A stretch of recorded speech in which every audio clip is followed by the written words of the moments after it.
Well, buckle up and get ready to get started. I'd like to introduce our first speaker, John Mullen. He's going to talk to you about what God put on his heart and Help One Walk, How Ministry. It begins with a question. How do you maim? You create a device. You plant the device on paths, waterways, fields, and then you wait for the unsuspecting, the unlucky, the unfortunate, the accident. In Mozambique there were 10,000. We tell you the story of one. Florencia's 16. A single mother. Lives in Mozambique. One hot afternoon, she went to collect firewood and Her life was changed. her body was burned. She lost a leg. She was taken to a clinic, 2 hours away. she spent 2 months in the hospital. Then returned home. to a life on crutches. But why? Why? Civil war had ravaged the country. 1 million landmines were laid. It took 15 years and $100 million to get them out. All that is left behind are the victims. One prosthetic cost $12,000 to $15,000 in Mozambique. A company in Jaipur, India, has developed a prosthetic for $50. It works. Really well. Our team has plans to take Florencia to Jaipur. And bring her home walking. We're gonna get her a leg. We're not stopping until She walks. Jogs, dances. And we will not stop at just Florencia. We will help the 10,000 dance. And give them legs for life. Their plans were for evil, damage, and destruction. Our plans are for healing, health, hope, a legacy of good for a lifetime.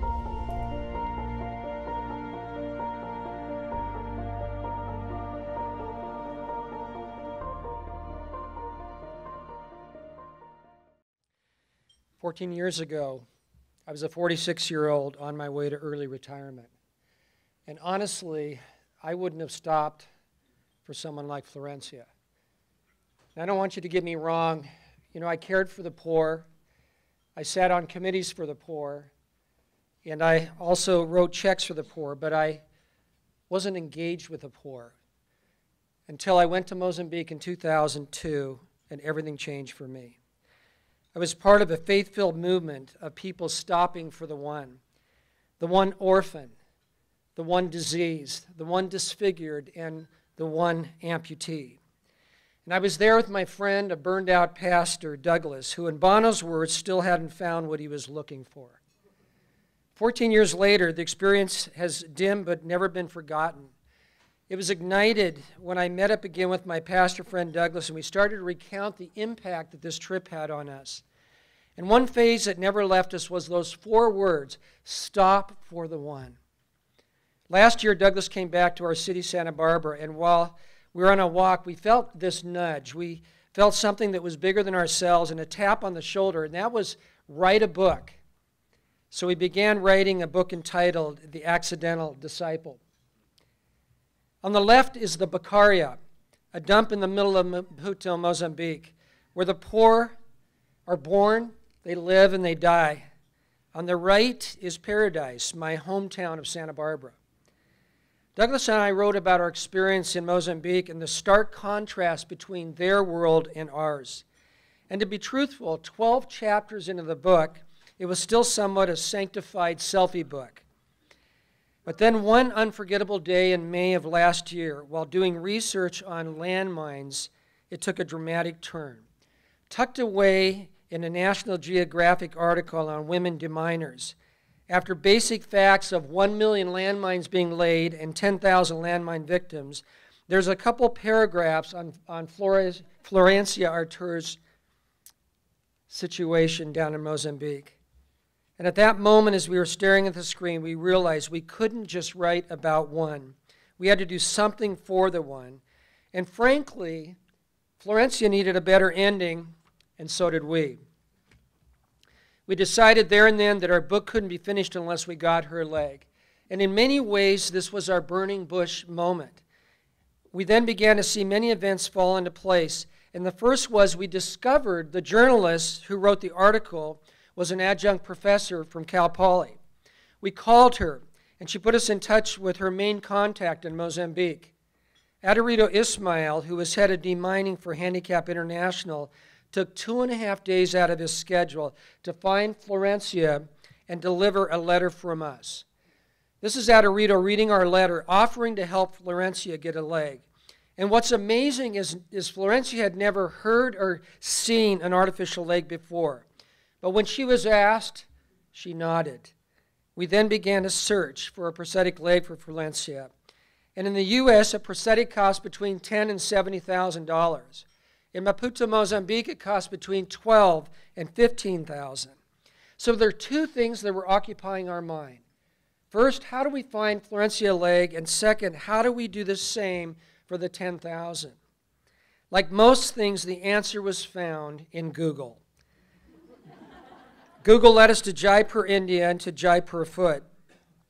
And all we knew about Jaipur Foot was that it was a clinic where they fabricated a prosthetic for about $75, and they had put over $500,000 on patients over the last 40 years.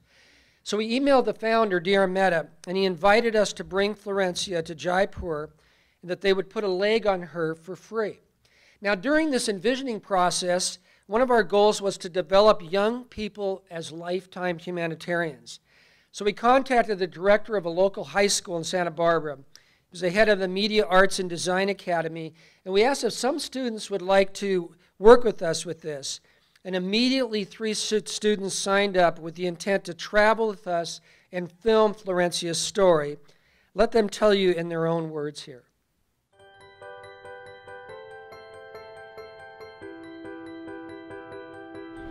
My favorite part about MAD is definitely the internship opportunities. The opportunities that we get from MAD, like this Africa trip and like the Mexico trip and community service stuff, it's just a really special program. The thing about internships is you get to be in the industry. We gain a lot of skills. And just being in the industry and learning more about it is really good for my future and where I want to go. It gives you a head start to like a career in the media field rather than just learning about it in a school. Yeah, it's 100% hands-on. You get a first-hand experience of something that you just hear about in the classrooms. MAD, it just gives you the opportunity to use tools and collaborate with creative people, and you can't get that anywhere else.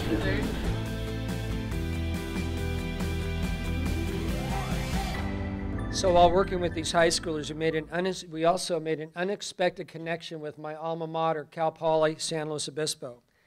And through a series of remarkable events, we were asked by Cal Poly to submit a project to their senior class. We proposed a low-cost prosthetic leg that could be manufactured for $50 or less by components and distributed in developing countries. And they scheduled us for the presentation on the last day. We were the last presentation, and at that point, some students had left, some were dozing off, and most looked completely disinterested until we put up this last slide. It was this slide, and as you look at the imagination of this boy, his imagination is not a pole coming out of his leg. It's a leg that looks like a leg. On that day, 5 senior engineering students saw something that would change their lives forever. We made a visit to Cal Poly a few weeks ago to catch up, and here's a clip from those students. So here we are, we're up at Cal Poly. It's been 30 days since we were selected to work with these 5 engineering students, and so we're going to be meeting with them for the first time today. My name's Kendall Ruggles, and I am a materials engineer. I'm Brian Murphy. I'm studying mechanical engineering as an undergraduate degree and biomedical engineering as a graduate degree. My name is Derek Morgan. I'm a senior in mechanical engineering at Cal Poly. My name is Chris, or Christian Aguayo. Well, I went into senior project just trying to do something multidisciplinary, and I watched this presentation that these guys gave about how it's like, oh, I have to do this project. I was looking to do something a little different with my senior project and maybe make a lasting impact if at all possible. I've already worked on several projects at school, and I knew that I needed to do something that was going to mean more than just trying to meet the bottom line. I wanted to try my hand to see if I could use the skills that I've learned at Cal Poly to really make a difference in someone's life. I wanted to do something that could have widespread impact on the world.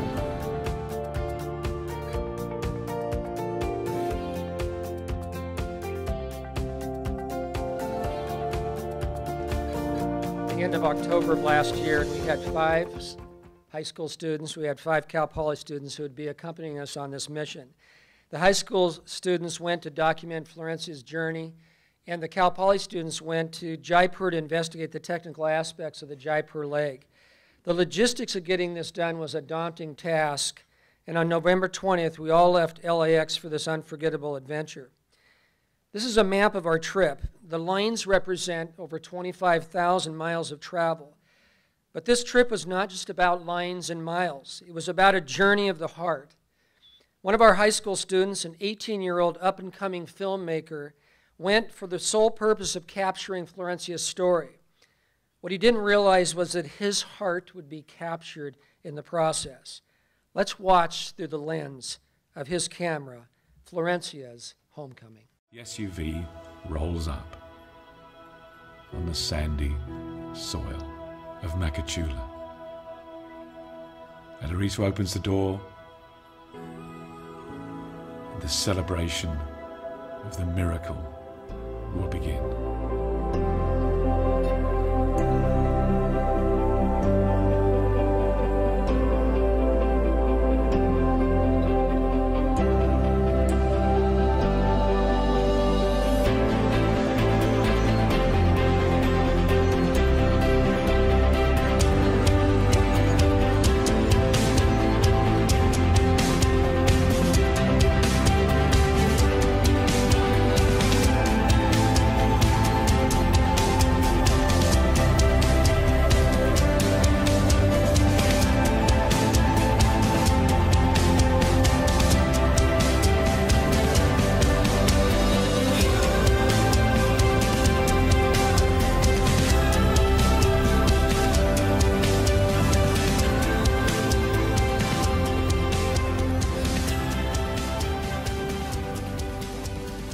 As you can see, Douglas and I are end-user obsessed.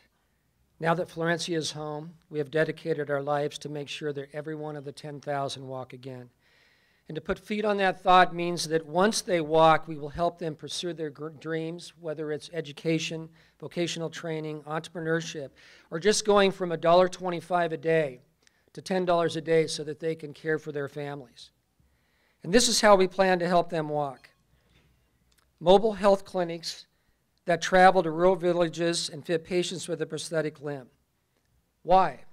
Because amputees are immobilized. They can't come to a clinic. The clinic must come to them.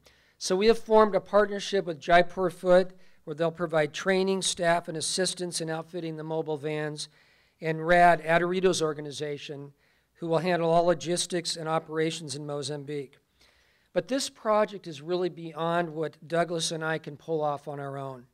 It's one thing to rescue one woman in the bush and get her a prosthetic leg. It's an entirely different prospect to transform a nation and help 10,000 walk again. So we need your help. We are believing and praying today that there are at least 18 of you that feel the tug of your heart, a tap on your shoulder, and like us feel compelled to change the face of a nation. We need social entrepreneurs who are gifted in social media, marketing, and launching startup movements. We need organizational innovators, those who know how to think outside the box in adapting to new environments. We need ambassadors to network with influential leaders within the church, corporations, and congressional members. We need cheerleaders to tell our story, invite their friends to join us in this movement by hosting gatherings, and most important, we need intercessors who will take this cause before the Lord and pray on behalf of the amputees of Mozambique. So why would you do this? Because Jesus is an amputee in Mozambique, and he's inviting you to put a leg on him. Join us as we change the face of Mozambique. Thank you very much.